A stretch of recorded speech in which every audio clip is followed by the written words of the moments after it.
Welcome to NTD Newsroom. I'm Don Ma. President Trump declares the State of the Union strong, addressing issues including border security and bringing faith back into American life. We have key takeaways from the president's speech last night. The Trump administration says tariffs for some trading partners could hit 15% or higher. What U.S. Representative of Trade Jamieson Greer has to say about the administration's plans. Vice President JD Vance promising to fight government fraud aggressively. He now leads the Trump administration's war on fraud. In the Supreme Court today, a homeowner argues that his local county cheated him out of the fair market value of his home. Arlene Richards reports. President Trump's State of the Union address falling on the same day as the 4th anniversary of the Russia-Ukraine war. What the president says about the ongoing conflict.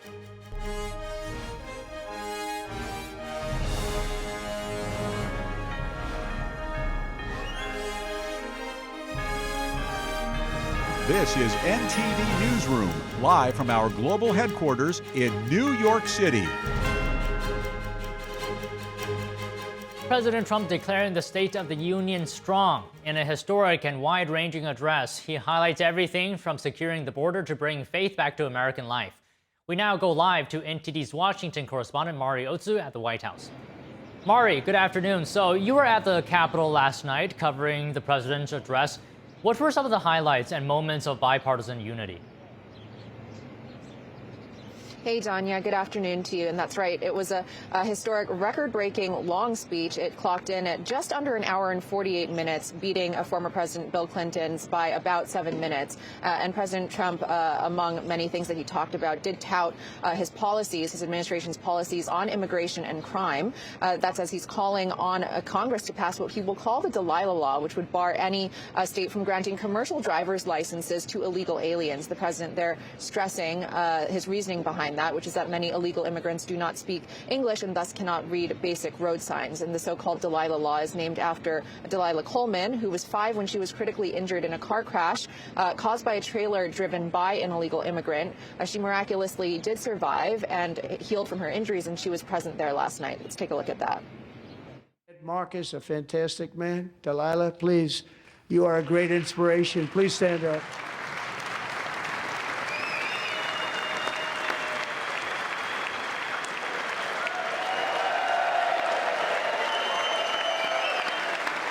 So tonight I'm inviting every legislator to join with my administration in reaffirming a fundamental principle. If you agree with this statement, then stand up and show your support. The first duty of the American government is to protect American citizens, not illegal aliens.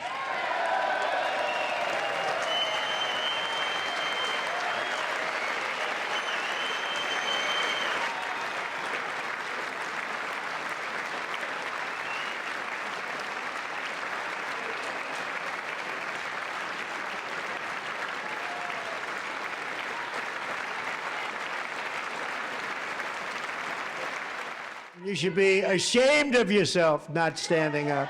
You should be ashamed of yourself. And Don, this is coming as President Trump is calling for the full and immediate restoration of all funding for the Department of Homeland Security. Another story he's highlighting last night is that of special guest Anna Zarutska. That's the mother of 23-year-old Irina Zarutska. That's the Ukrainian refugee who was fatally stabbed in a North Carolina light rail train in August. And the killing sparked intense criticism over why the suspect was still on the streets despite 14 prior criminal arrests. Let's take a look. She had escaped a brutal war only to be slain by a hardened criminal, set free to kill in America, came in through open borders. Mrs. Zarutska, tonight I promise you we will ensure justice for your magnificent daughter, Irina.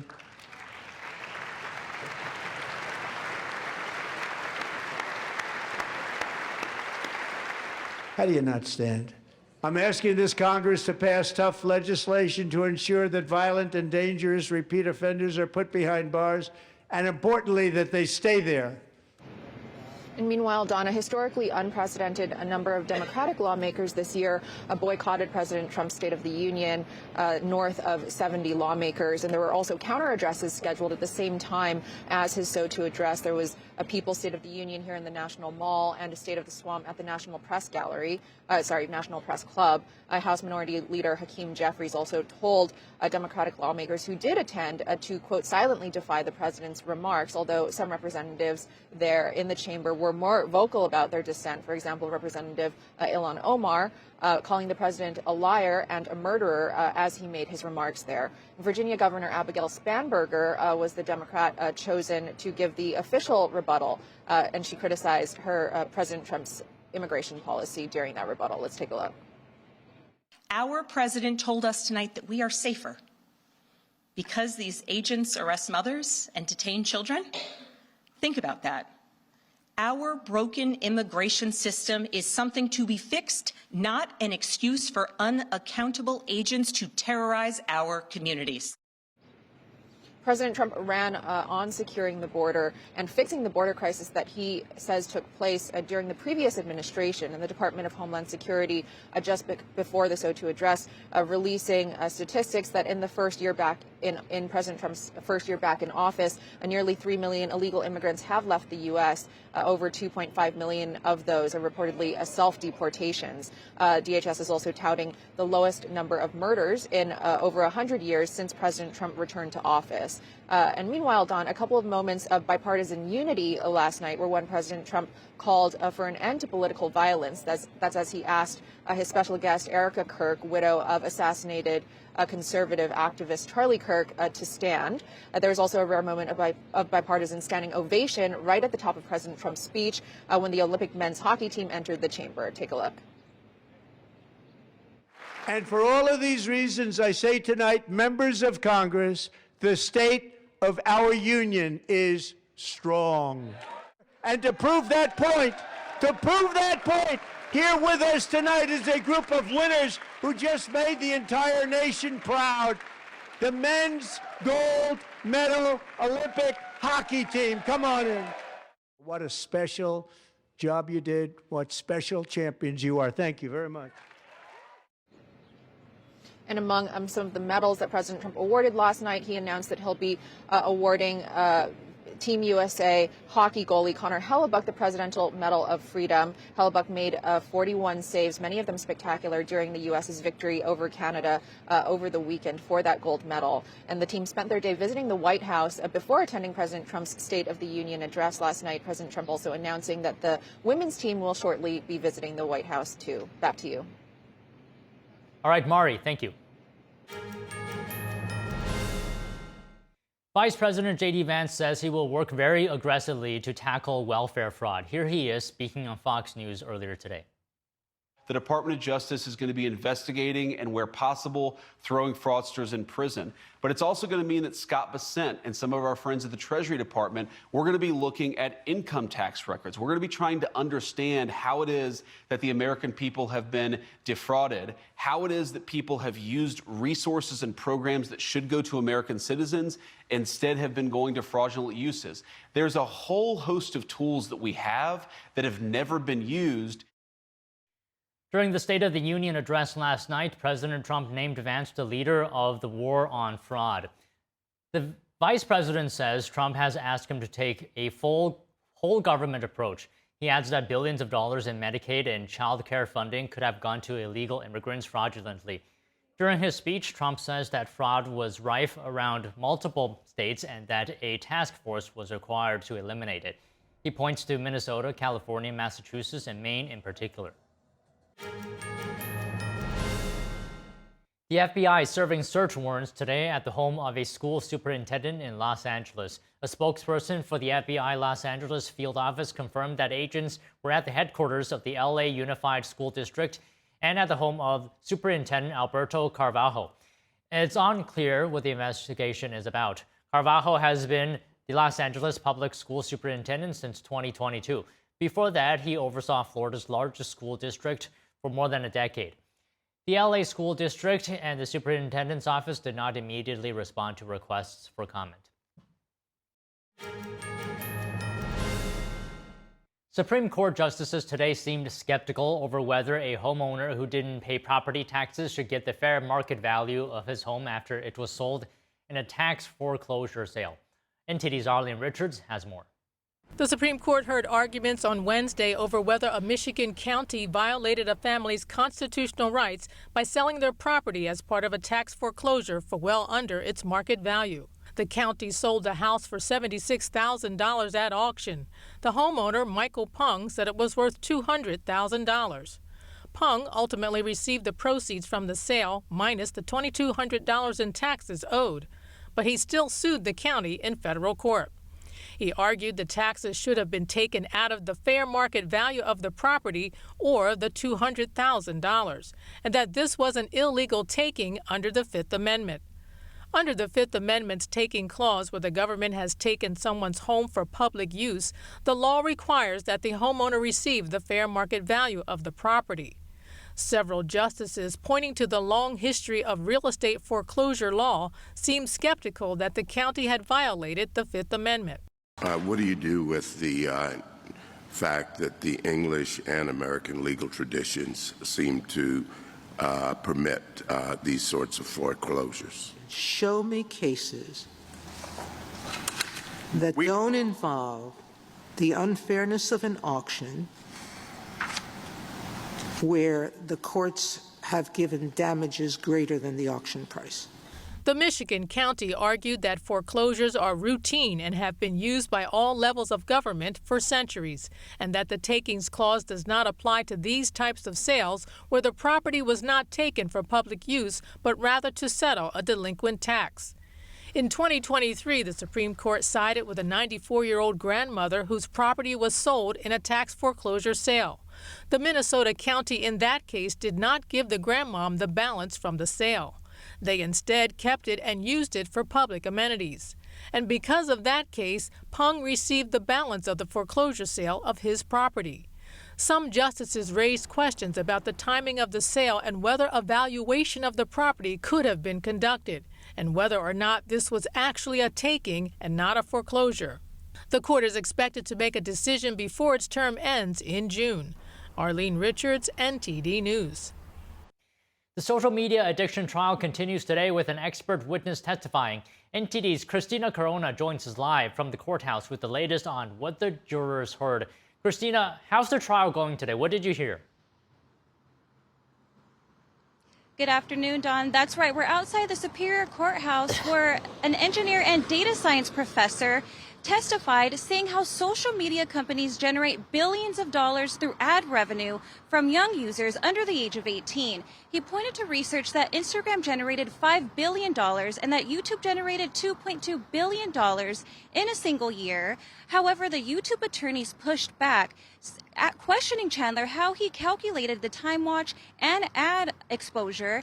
And then they also pointed out that Chandler admitted that he doesn't personally use Instagram, and he told the court that he doesn't know all of the features that the app offers. The jurors also were shown the Bad Bunny halftime performance earlier this year on YouTube to see how an ad pops up. But the plaintiffs described and showed and shared how when users are signed into YouTube, they are also signed into their Google account. So when young users sign in, and when they lie about their age, they are being fed adult advertisements instead of kid-friendly ads. Back to you, Don. So, Christina, we know many survivor parents who say they lost their children to social media harms have been following this case closely. Were there any parents outside of the courthouse today? Yes, and actually, many survivors attend the trial each day. They sit in the front row as a public viewer. But today, around 9 a.m. local time, about 20 survivor parents held a press conference calling for what they described as common sense legislative solutions to address social media's harms to young users. And I spoke with one mother who lost her 12-year-old son to what she says was a choking challenge last year, and she wants big tech companies to change what minors are able to see across all of their platforms.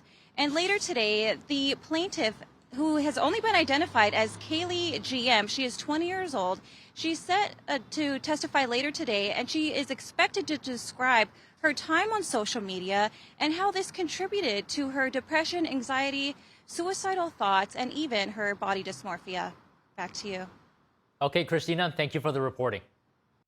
President Trump says this is the golden age of America. Joining us to discuss his State of the Union address yesterday is Angie Wong, Republican strategist and political columnist, and Robin Byro, Democratic strategist and former Obama regional campaign director. So first of all, good afternoon to you both. Angie, I'll start with you. You know, what really stood out to me was that one side of the room yesterday got a lot of exercise. The other side didn't. I'm talking about standing up and sitting down. That's a joke. But really, can I ask you, Angie, what were your highlights yesterday? Yeah, it certainly is an aerobic exercise, the State of the Union address. I forget how much ups and downs you get on that. Look, I mean, I thought President Trump did a great job. I thought he brought his A game. And, you know, I was watching for him to go off script because President Trump, during his Trump rallies, often go off script. He barely did it. He kind of stuck to the program, which I was very proud to see that he did. He hit all of his marks. I mean, there are some really great highlights, certainly when the crowd stood up for the families, the angel moms. I was very disappointed to see that Democrats did not stand up for the mom who lost her daughter in a violent attack in I think it was, not Georgia, in a different state. I can't remember. I apologize. But, you know, I'm just, you know, I wanted to see more immediacy from President Trump. In fact, you know, he gave us a lot of his accomplishments, but I wanted to see his plans for the midterms, which he didn't really deliver on. See, I'm the sales force for the Republican Party. I need to go out there and convince my voters to vote in November. So I need a little bit more from that. But overall, I thought he did a fantastic job. Okay, Robin, your highlights. That's not the first time that I've heard that. Andrew's not the first person I've heard that from, that he really didn't deliver enough for Republicans headed towards the midterms, meet the so-called proverbial meat that they need headed toward the midterms. My highlights, I'm speaking as a veteran Army Ranger. I loved the Medal of Honor recipients. Usually that takes quite a bit of bureaucratic red tape.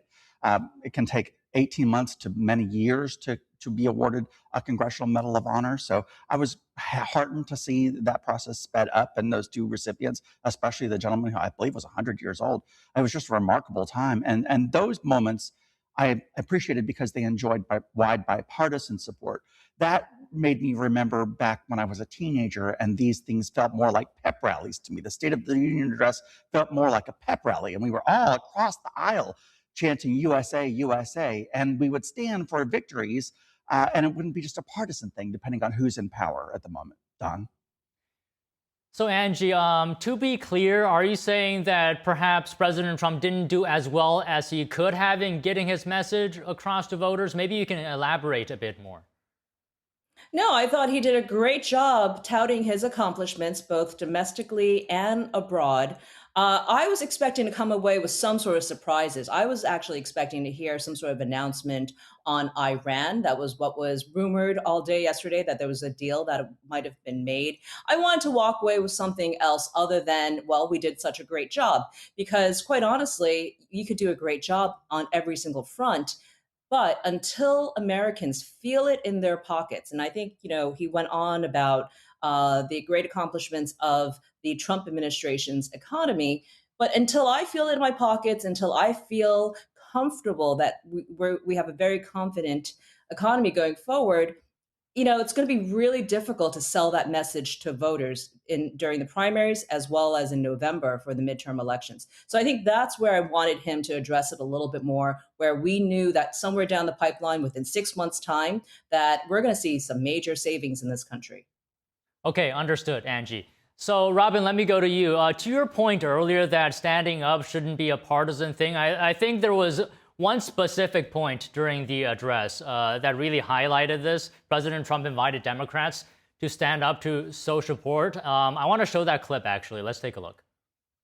So tonight I'm inviting every legislature to join with my administration in reaffirming a fundamental principle. If you agree with this statement, then stand up and show your support. The first duty of the American government is to protect American citizens, not illegal aliens.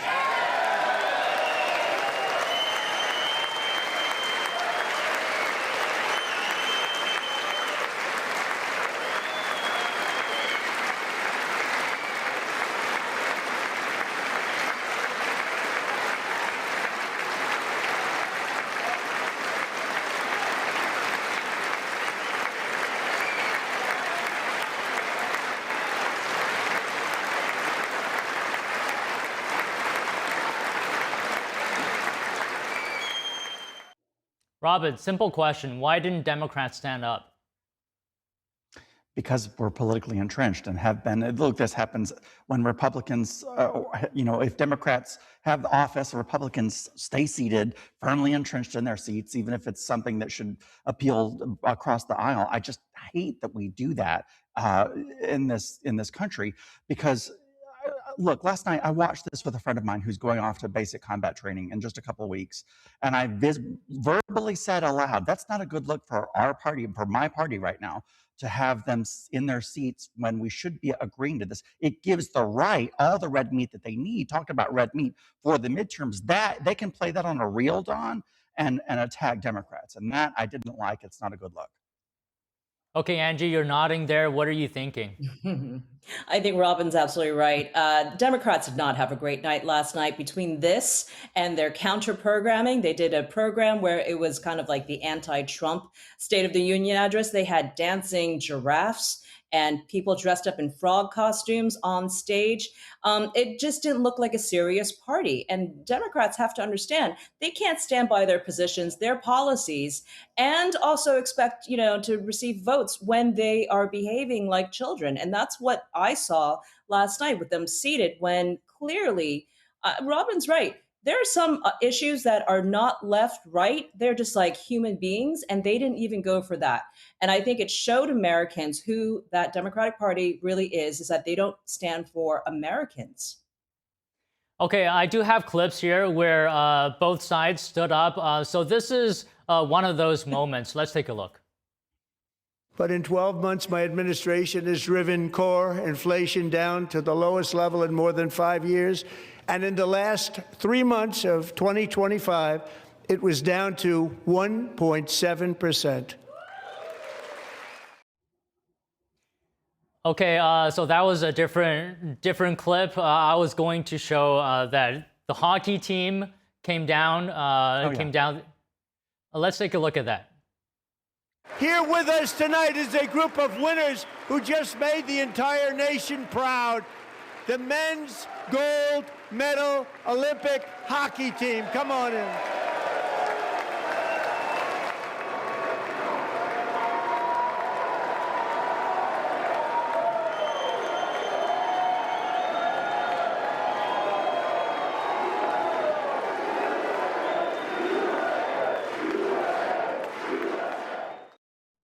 So, Robin, as you can see, the whole room stood up. Trump highlighting guests were actually some of the more bipartisan moments. Yes, and I appreciated that. It was actually a wonderful moment to say. Like I said, it's reminded me of how they used to be, sort of like pep rallies. I will say that the women's hockey team also won gold. They chose to sit it out last night. They cited, though, that they had a prior commitment and wanted to party in Vegas.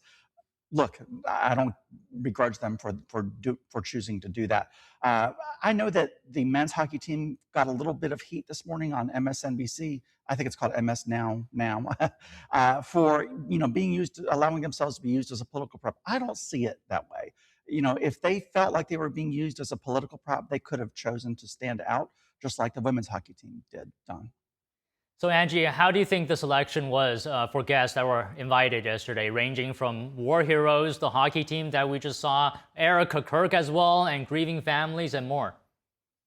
Yeah, that's actually one of my favorite parts of the State of the Union address is all the special guests that are invited to stand up and they receive applause. I mean, look, I think inviting the winning champions of the Winter Games, I think that was fantastic.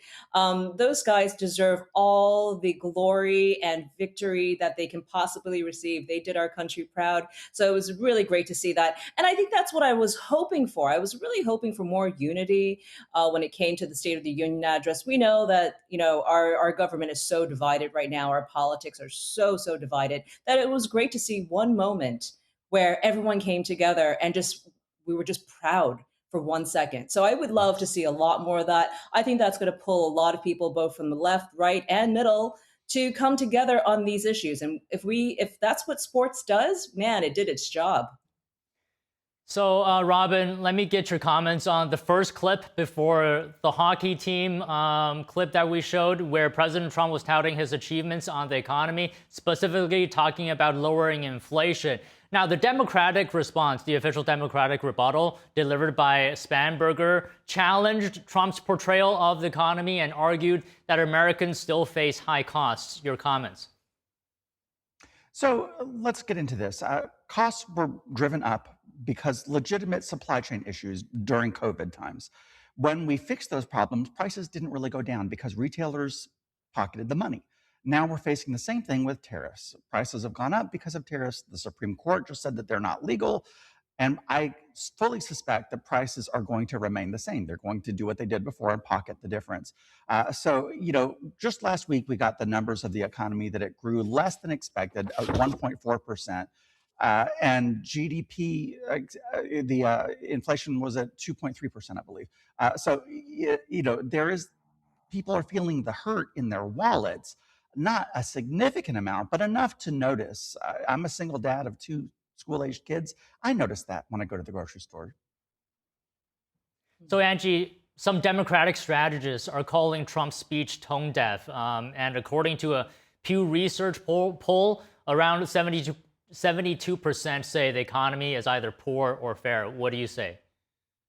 Yeah, I don't really see how that really works out. I mean, of course, they're looking for anything to throw at him. Look, he's had a thriving economy. The big, beautiful bill just kicked in January. It does need some time to mature. I think we're already starting to see some level of either leveling off or prices dropping. I just paid $2 per gallon per gas over the weekend. So I'm very happy about that. But until we see it in our housing, until we see it in insurance and also Medicare, I don't know if people are going to really start feeling the savings. Same thing with credit card debt. We have a lot of that here in the United States. Robin's right. The retailers took the money. They pocketed any sort of savings that might have been reduced last year.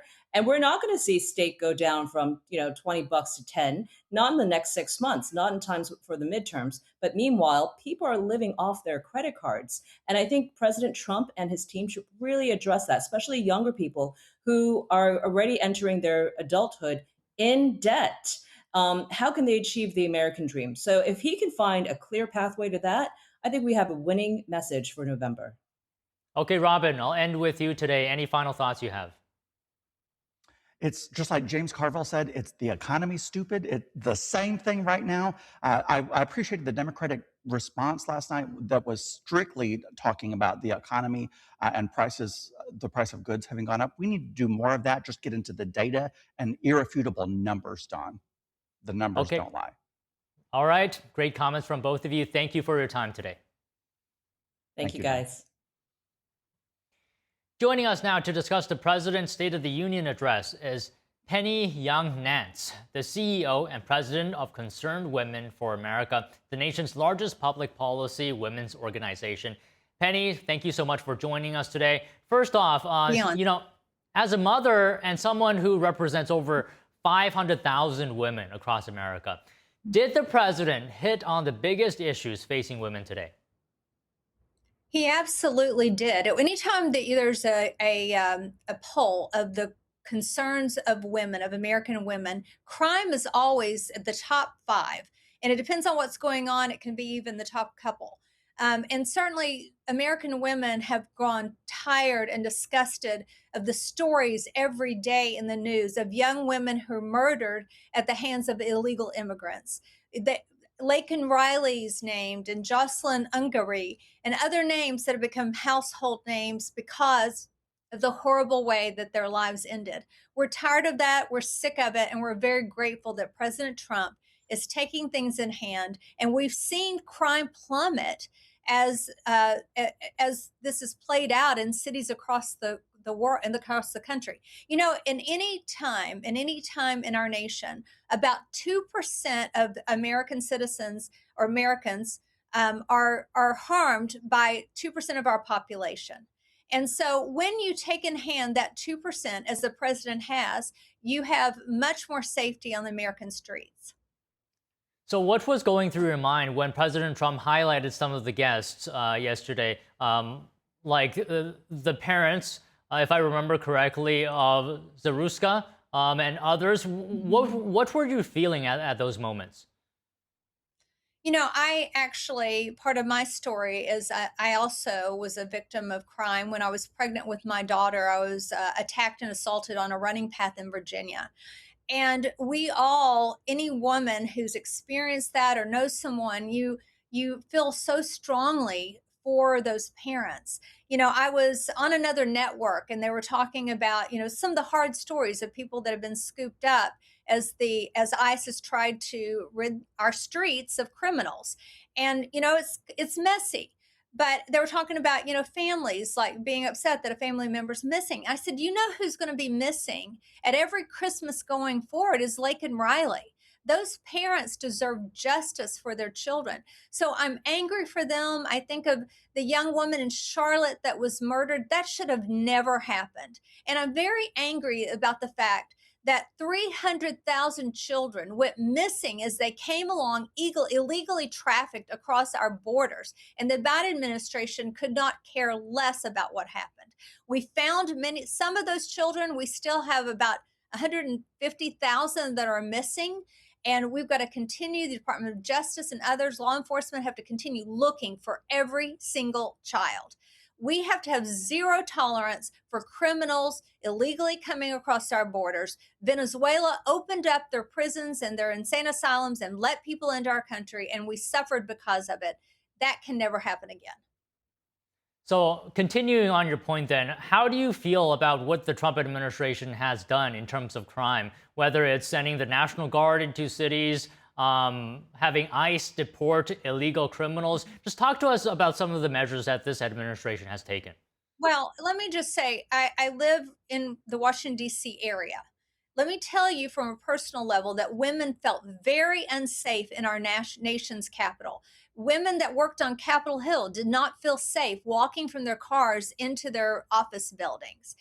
The District of Columbia belongs to all of us. It is our nation's capital, and it had become a cesspool of violent crime until President Trump called in the National Guard and did the right thing. And now it has changed. Things are way better. It's not perfect. It's a big city, but certainly we all feel much safer. Unfortunately, it's a hard issue, right? And no one wants to see someone's abuela, who's a great person who wants to just come here and work, to be deported. But the truth is, we've got to start somewhere. And we certainly want to make sure the criminals are taken care of. And so you have to start. It's messy. It's scary for some people. I recognize that there are people who find it distasteful that ICE has come in, but usually when you follow the story, the person they're looking for has assaulted a child or done some other heinous crime. And we have to have zero tolerance for that. We have enough problems with our own homegrown criminals. We don't want to ship them into our nation. What were your thoughts when President Trump highlighted or brought attention to Erica Kirk, whose husband was assassinated? These things are also affecting women in this way. I mean, she was devastated that the father of two children, her husband, was assassinated in that event. So what were your thoughts when President Trump highlighted Erica Kirk? Well, political violence is a real issue. I've had different times had to have armed security with me. After the overturn of the Dobbs decision and the overturn of Roe with the Dobbs decision, there was threats made against our organization, against me personally. And so we have to be very careful. We have to be very safe. And we hardened our building and did all sorts of things. We have to have zero tolerance for political violence. And it starts with the leaders that are using, horrible language, alarmist language, and ramping up people on their side to think that somehow this father of two children, that this young man was a threat to them. He was a threat to their ideology. He wasn't a threat to their personal safety in any way. And so they made it seem like it was something different. And of course, someone who was, already on the edge, who was in a romantic relationship with a person who was trans. somehow decided that he was going to be the purveyor of justice. And now Erica Kirk has to raise her children alone. And let me just add one other thing. I am disgusted by the way people have treated her. There's people that claim to be conservatives that have said horrible things to her and about her and have profited off her pain. And I find that absolutely reprehensible. What are your thoughts on President Trump's policies on IVF? I would like to say that I think that we have to really think through that issue. I know that it's controversial within Christian communities, but I think we have to have a lot of compassion for women who are dealing with infertility. I feel like at Concerned Women for America, our first purpose is to end abortion. We are losing 1 million children a year. By the way, we're not even at replacement rate anymore in the U.S. The kooks that told us that there was a population explosion now have to admit that they were wrong. And replacement rate is 2.1. We're at 1.6 in our country. If we keep going, we're not going to be able to continue with the same level of Social Security, Medicare, Medicaid for our elderly people. There's not enough human beings in our nation right now to continue at that level. Besides, you have many young people that are missing out on the joy and the completion that parenthood gives you. So we're working to end abortion, to protect human life, to protect it from conception to natural death, and to have compassion for women who feel like they're in this moment, they don't know what to do. We're working on a piece of legislation called pregnancy.gov that puts all the options. Often women don't even know all the options that are open to them. And they have to go to many, many websites to find out right now. But we have right now in this country $1 trillion in social services, things like healthcare, things like housing and educational grants and foster care and adoption services and many, many other opportunities for women that support them in an unplanned pregnancy. So we're trying to get that all in one place under HHS, constantly updated and available by your zip code so that you can know what's in your area. So if a woman is facing an unplanned pregnancy, that she's able to reach out and know what options are available to her and perhaps, and we hope, will choose life instead. And I just wanted to add to your point that you said we're not at replacement level even.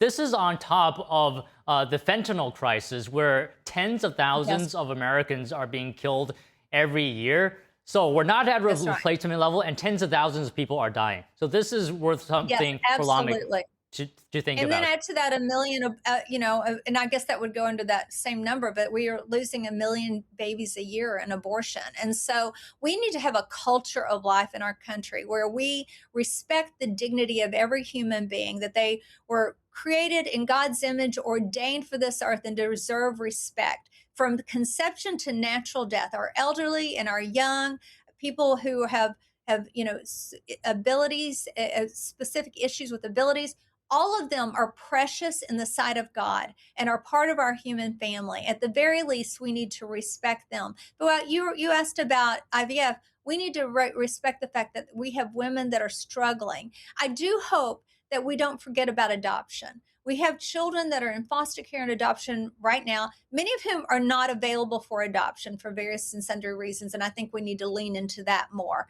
And make them available earlier for adoption. But there are children who need forever homes. And so I would urge people to also consider to be willing and to be open to bringing in another child into their family. Yeah, that is a great point as well. But that's all the time we have for you today, Penny. Really great to speak with you. Thank you so much. You too. God bless you.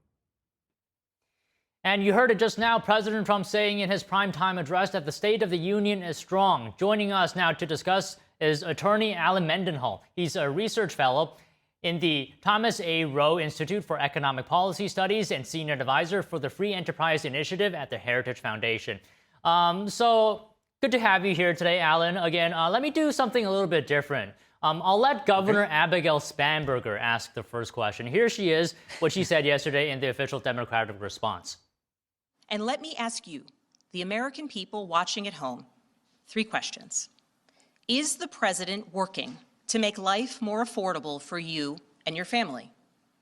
Is the president working to keep Americans safe both at home and abroad? Is the president working for you? All right, so Alan, your response is the president working to make life more affordable? The answer is yes. So when we're talking about affordability, we're talking about things like housing, groceries, food, college and education expenses, and the president is addressing each of those in different ways. So the issue with things like housing or just all these issues of affordability is you have people like me going on TV and talking about how great the stock market is, the S&P hitting 7,000 in January, the Dow hitting 50,000 this month, and saying these are record breaking milestones. This is amazing stuff. But then you have, you know, over half of working Americans that don't have employee sponsored retirement plans with matches. And of the working population, you've got like 43% that don't have 401ks. And so these people hear the numbers that I'm throwing out there and they think, I don't care. Like, why should I care if I don't even have any money to invest? Well, that's why President Trump last night introduced this new plan for those very people, so that they can have some federal version of a diversified index style investment that is like a federal version of a 401k. I think these were inspired by the Trump accounts, and those appear to have been very popular so far. I think we're going to see a lot of people taking advantage of those during this tax season. And they're kind of modeled off the thrift savings plan for federal workers. And, you know, we've definitely got a housing shortage. You know, we're anywhere in the range from 3 to 5 million houses. But guess what? They're in places like blue cities. They're in states like Virginia that are turning blue. That's where the housing crisis is the worst. Go find blue mayors, blue governors, and you're way more likely to find a worse housing problem. Okay, so I do want to ask you a question about the proposed plan by President Trump to create a retirement program that will give Americans without 401ks access to similar accounts. So, you know, one of the factors when it comes to retirement is not income alone, right? It also depends on your employment, whether your job offers a good retirement plan. So do you think this proposal by President Trump entirely addresses that problem? What are your comments? Well, nothing entirely addresses any problem. There are always problems, but this one definitely addresses the problem. This will be where government matches up to $1,000 a year if workers contribute. And that's significant because if workers contribute, eligible workers contribute, then you have more savings getting poured into equities and the stock market improves.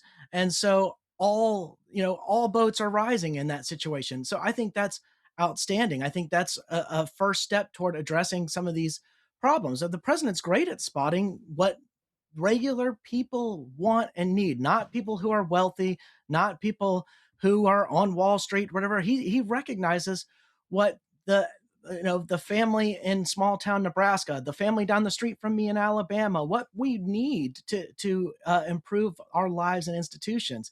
And I think we saw that in the One Big Beautiful Bill. I mean, to me, that is a resounding success, making permanent those 2017 tax cuts, but also doing a lot of other things that, you know, we don't hear a lot of people talking about when it comes to educational stuff. So I was an administrator in higher ed for a decade. I was an associate dean at a law school. I was associate dean in a business school. And I saw a lot of students taking on a lot of student loan debt and then graduating and not getting really high paying jobs. And they're saddled with student loan debt. Well, the president has introduced strict borrowing caps. And that's an attempt to curb the excessive debt with these young people coming out of college with debt that they can't pay off. Graduate students are limited to $20,500 annually. We have professional students limited to $50,000 annually. All this stuff is designed, A, to make sure that students don't get into debt, but B, to make sure these institutions of higher education are not taking advantage of vulnerable people by telling them college is necessary. College is necessary. You have to go to college. And then these young people go to college and they get saddled with debt, and then they get jobs where they're getting paid what they would have gotten paid had they never gone to college whatsoever. And so they start off life behind. And those are the very people who are getting hurt the most from the housing shortages. Okay, so Alan, you did bring up the big, beautiful bill, and President Trump talked about it yesterday. I brought a clip here with me about that. Here's what the president said. All Democrats, every single one of them, voted against these really important and very necessary massive tax cuts.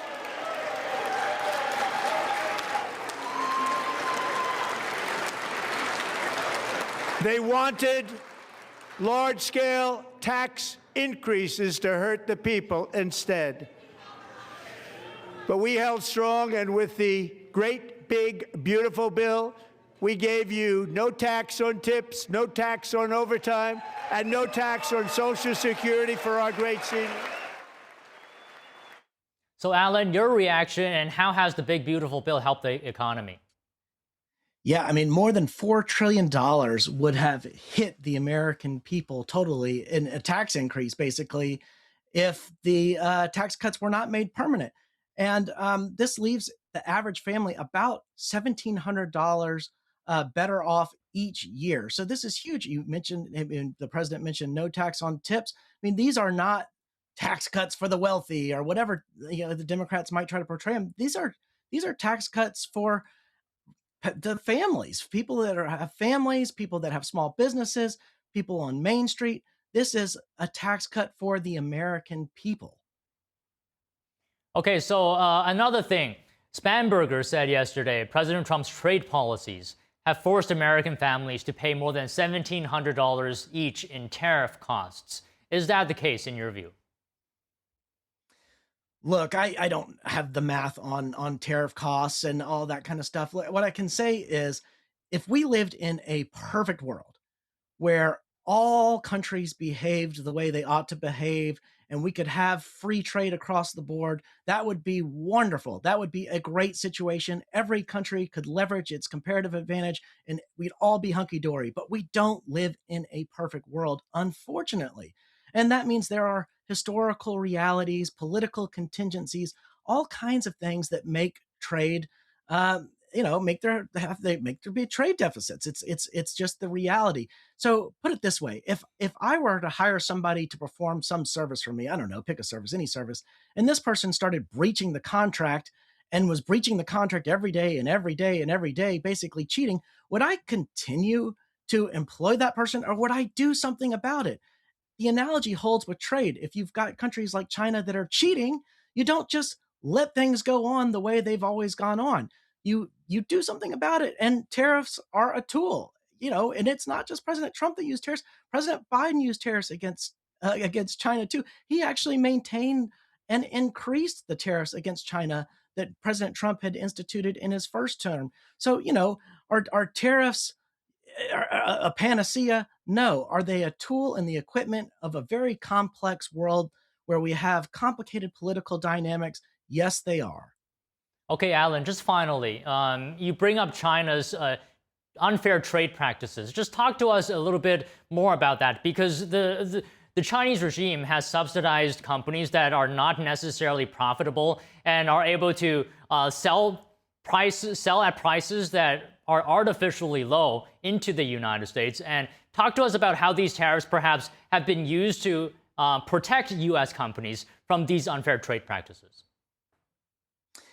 Yeah, well, I mean, the tariffs are meant to do a few things. They're meant to get China to behave, and they're meant to decouple the American economy from the Chinese economy, and to get our consumers, our producers, our businesses to find new trade partners that maybe have better trade deals. And by the way, these tariffs have enabled the president's administration to negotiate a lot of really good trade deals that were better than we had before the tariffs existed. So as I say, tariffs are not a principle. They don't represent, necessarily protectionism or something like that. And yes, in an ideal world, we would have free trade across the board, but tariffs can be a political tool, and they can be a political tool to actually free up trade, which is what I think we're seeing. We're negotiating trade deals with some of our best trading partners, even after last week's Supreme Court decision in Learning Resources case, where the Supreme Court struck down the president's powers to issue tariffs under IEPA. we see the president immediately pivot to other bases for his tariffs. And guess what? These trade deals that he's made with all these other countries, these bilateral trade deals, they are still in force. They're still being held up, and the countries are not trying to renegotiate them. I think they've realized that the president has other tools at his disposal to keep the tariff regime going, and they're just trying to maintain good relationships, maintain the trade partnerships they have going. And I think, what we see is actually over the last, 8 months or so, countries becoming more mutually beneficial to each other and reaching trade deals that are in fact better than the ones that they had 4 years ago. Yeah, I mean, you make a good point that it's worth noting that these countries have not renegotiated these trade deals. So, EJ, great conversation today. Really enjoyed it. Thank you for speaking with us. Former Treasury Secretary Larry Summers will resign from teaching at Harvard at the end of the academic year amid a university review into his ties to Jeffrey Epstein. Documents released by the Justice Department last month showed email correspondence between Summers and the disgraced financier. Summers served as Treasury Secretary under former President Bill Clinton and president of Harvard for 5 years, starting in 2001. He has been on leave from Harvard since November. Summers resigned from the board of OpenAI the same month after Harvard announced its review. His decision comes amid a series of resignations by influential figures across academia, business, and government after their ties to Epstein were revealed. Meanwhile, in related news, the co-director of Columbia University's Brain Institute is stepping down. His resignation comes after documents released by the Justice Department showed a friendship with Epstein. Dr. Richard Axel said he is stepping down from his position as co-director of the Zuckerman Mind-Brain Behavior Institute at Columbia. He is also resigning from his role as investigator at Columbia's Howard Hughes Medical Institute. In a statement, Axel apologized to friends, students, and colleagues, adding, quote, "My past association with Jeffrey Epstein was a serious error in judgment, which I deeply regret." A Nobel Prize winner, Axel has worked as a professor at Columbia for 53 years. He said he will continue to work for the Brain Institute and remains dedicated to the university. It's been 4 years since the start of the Russia and Ukraine war. Yesterday, a grim milestone coincided with President Trump's first State of the Union address since returning to office. NTD's international correspondent Arian Pasdar has what Trump says about the ongoing conflict during his address. Think of that, 25,000 soldiers are dying a month. President Trump revealing the shocking number of monthly casualties on the battlefield in the Russia-Ukraine war. Trump says he already ended 8 wars since returning to office, adding that now it's time to end one more. We're working very hard to end the 9th war, the killing and slaughter between Russia and Ukraine, where 25,000 soldiers are dying. Also attending Trump's State of the Union address, a woman from Ukraine who got emotional during the president's speech. Trump says the woman escaped Ukraine with her late daughter, who was killed by an illegal immigrant in the U.S. She had escaped a brutal war only to be slain by a hardened criminal, set free to kill in America, came in through open borders. Trump also praises that the U.S. changed strategy in its support for Ukraine. Instead of donating weapons to Kiev, Washington now sells them to NATO, which then sends them to Ukraine. And everything we send over to Ukraine is sent through NATO, and they pay us in full. They pay us totally in full. The U.S. recently managed to start trilateral talks with Russia and Ukraine. Kiev says the next round of talks might take place in the coming days. Arian Pastar, NTD News.